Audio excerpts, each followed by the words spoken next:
And before we go ahead and move on and dive back into some more free content right here on YouTube, just want to take another quick time out and welcome you once again to the video.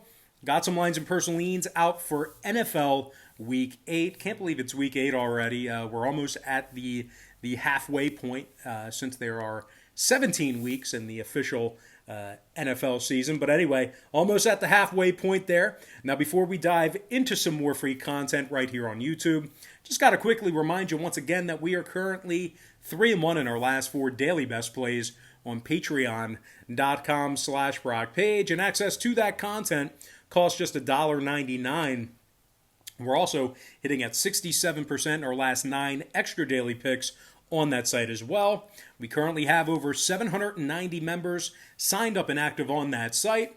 And if you want to join them and get in on the action, link for that site is in the description section below. I'd love to have you on the website. And once again, that is patreon.com/BrockPage.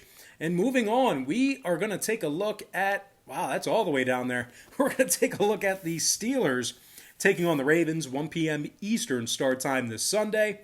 Now, the Ravens are the 5-point favorite, totals 48. The Steelers are plus $1.75 on the money line. Now, the Steelers remain unbeaten after their 27-24 victory over Tennessee. They've successfully covered the number in their last 4 straight, and they rank in the top 10 in the league in scoring on average per game, certainly getting the job done with regard to offensive production. Now, James Connors rushed for over 450 yards and 4 touchdowns on the ground, and wideout Chase Claypool has 333 receiving yards and 4 touchdowns. He's averaging 19 yards a reception, really getting a lot of yardage in big chunks there. Now, the Steelers are 2-0 straight up in their pair of road games this year, 2-0 against the number in those contests.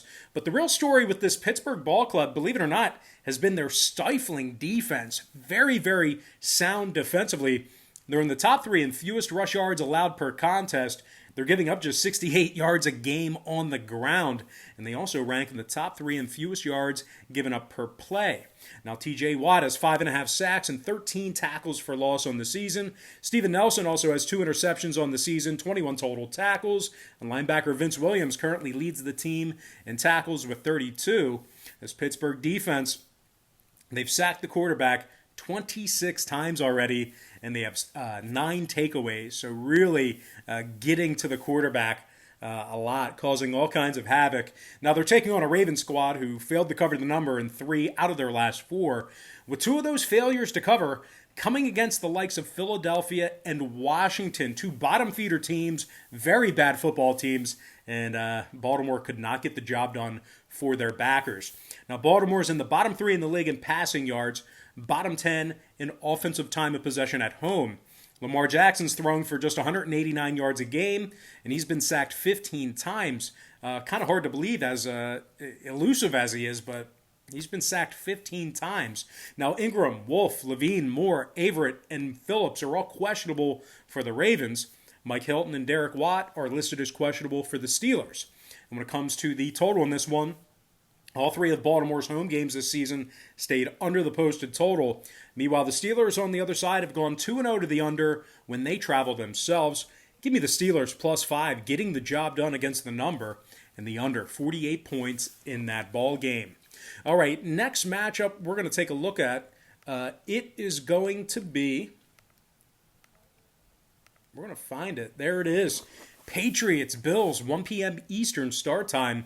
The Bills are the 4-point favorite, totals 44. The Patriots are plus $1.60 on the money line. Now,